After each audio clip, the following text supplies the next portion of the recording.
Yo, what's going on, guys? So FireWall Dragon is coming back to the OCG with a new ruling with its new wording on the effect of FireWall Dragon. Plus, of course, the whole point of the video is to actually check out the new ban list for the OCG that will be taking place on January 1st, 2021 for the newer ban list. But anyways, let's go ahead and hop right into it. So the first thing that I want to go ahead and do is show you guys the new FireWall Dragon effect with the new Errata version of him. So, of course, it's a Link 4 Light Cyber's Link Effect monster with 2500 attack. Our materials are 2+ monsters.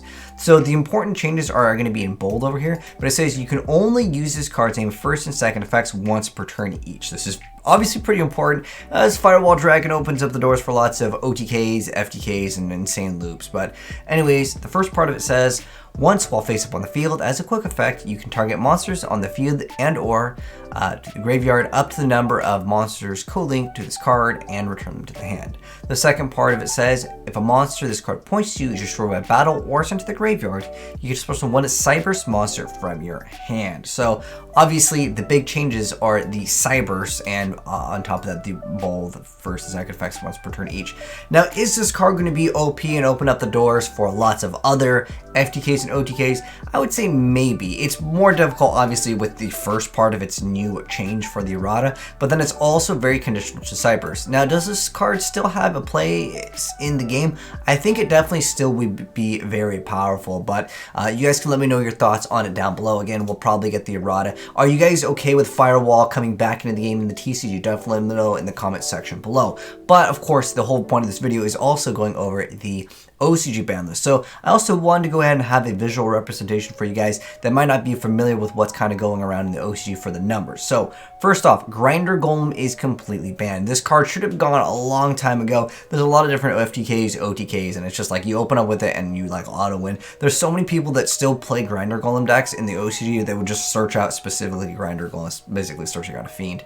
But then on top of that, that's the only card that got banned though. For limited, we happen to have Red Reboot. We know those new Amazement cards are going to be coming out. That deck is all about traps. So if you have Red Reboot at multiple, and it's not like Red Reboot was at triple anyways, it was just going from 2 to 1. So basically you have one Red Reboot, and that's basically it. If we go to the TCG over here for comparisons, well, we've had it at 1 for a while anyway, so it doesn't really matter. There's also that newer ban list coming out very soon for the TCG in just 2 more days, which we already recently covered, but we're here to really kind of talk about the OCG over here. But next up, the Nadir Servant, that is the card for the Dogmatica. This is a very popular archetype. It's been splashed in everything. This and Invoked is basically splashed in everything, even in the TCG. You can throw Dogmatica into a lot of decks, and it does make it quite great, but this is obviously one really good card, and putting it in OCG it's 2, and it's still really powerful, and they're going to be hitting it to 1.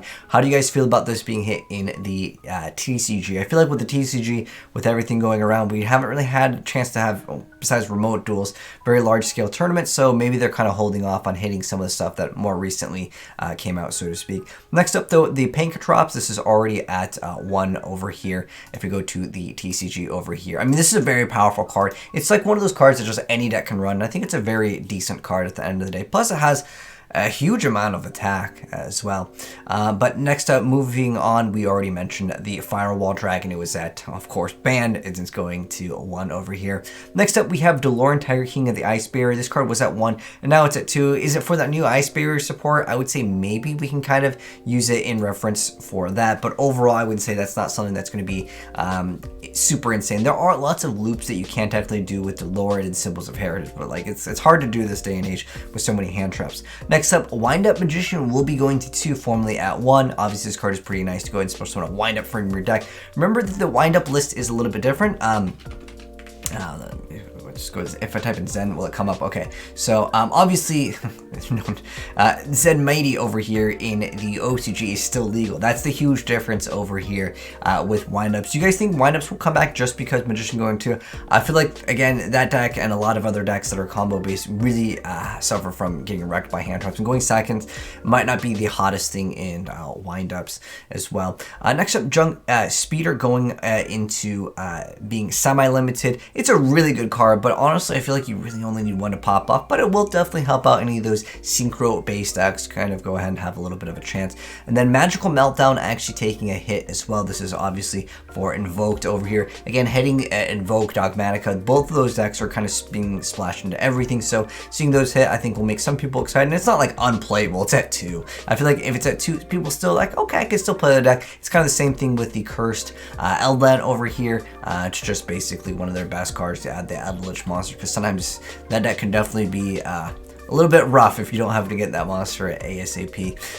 But next up, we also happen to have things that are at unlimited over here. So the Fossil Dig going to 3. Dinosaurs are still very powerful, even in the TCG. A lot of people consider them very high tier, even with the most recent ban list. And even for me, I still think dinosaurs have been untracked for so long. Looking at the OCG though for the dinosaurs, if we go to Oviraptor, it's still at 1, so keep that in mind. Their list is unfair for dinosaurs. I mean, obviously, you know, just opening up with the Oviraptor makes such a huge deal, especially since, like, if you go ahead and Fossil Dig, they hit you with Ash, and you're like, okay, summon Oviraptor. It's so powerful, and I think that OCG with their different list, is it going to make dinosaurs a lot better? I mean, obviously, going from 2 to 3, it's not, like, super insane. I think that, for the most part, yeah, having multiple copies of Oviraptor just makes the deck so good. I mean, yeah, this card can Surge Protect a little bit more, but I don't think dinosaurs are going to be, like, super S tier, because in the TCG, we got triple of, like, literally everything in the entire deck. It's insane.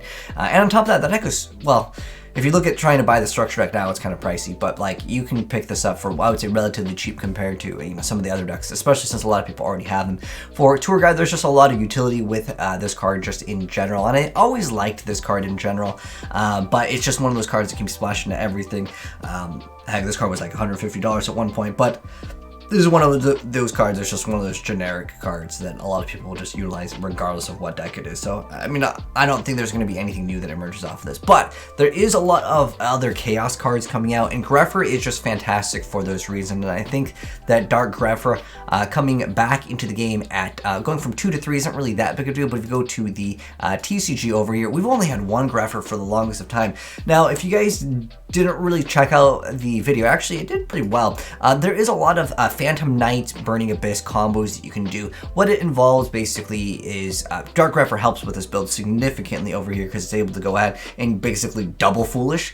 What you can do with Phantom of Chaos, or like there's actually other cards that can copy it, but the Sky Scourge Norealis can be pretty nasty. It's not what I consider super meta, but like putting it, going Grepher to triple definitely helps out the consistency with being able to have like another access to Foolish, sending that specific card to the grave, and then you go ahead and basically delete your opponent's entire hand, and then you basically reset a little bit faster than your opponent because you'll have a few extra cards and potentially even some more negates. It's actually really nasty. I'm going to try to put that video down below because that's the only thing I can think of that like you can use Grepher with immediately. That's actually really good. But there's a lot more Chaos cards coming out, and so this card is excellent for Chaos because it just sets up your graveyard very fast. Plus, it can technically work well with Isolde.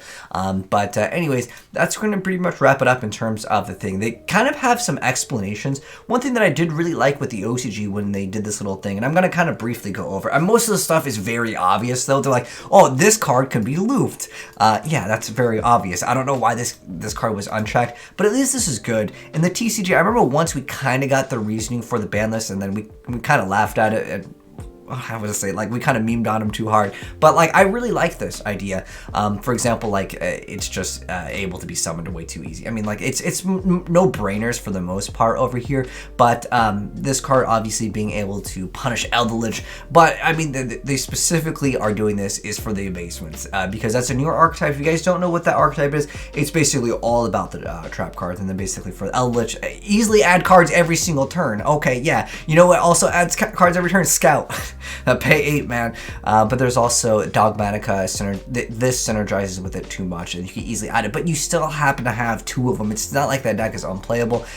Places Darks in the graveyard is expected not to be too much trouble in the current metagame environment. I mean, if this went to 3 in the TCG, people would freak out, especially with like triple Mally, if we can get triple Mally again. I'm really hoping for that again at the end of the day, and then with it's expected with the current metagame environment, so it shouldn't really be an issue for, of course, the tour guide. But overall, guys, let me know what you think think of the Cyber Dragon, the FireWall Dragon, and you change with the Cybers monster instead of course, being able to go ahead and go for whatever you want. That's the biggest change here, and obviously the newer effect over here. This is obviously pretty important, but someone maybe will figure out some crazy stuff. I mean, Yu-Gi-Oh players are pretty innovative. But anyways, that's going to go ahead and wrap up the video. Hopefully you guys enjoyed the video. If you did, drop a like on it, and if you are new here, make sure you guys subscribe with the notification on if you guys want to hop in and have more Yu-Gi-Oh discussions like this in the future, checking out newer ban lists. Because of course, even though this is the OCG, a lot of times, not only will we eventually get the Errata, but then eventually, you know, we'll get, you know, the card off the list. Remember what happened with like Chaos Emperor and all these other cards that came and got their Errata and then came back, but they're so nerfed, I feel like they're just not the same card at the end of the day. But anyways, take care guys, and I'll catch you in the next video. I'm signing out. Peace. Also, there's 2 videos on the screen. If you guys haven't checked out those videos, go and check them out by just clicking on them. But I'll see you guys later. Peace.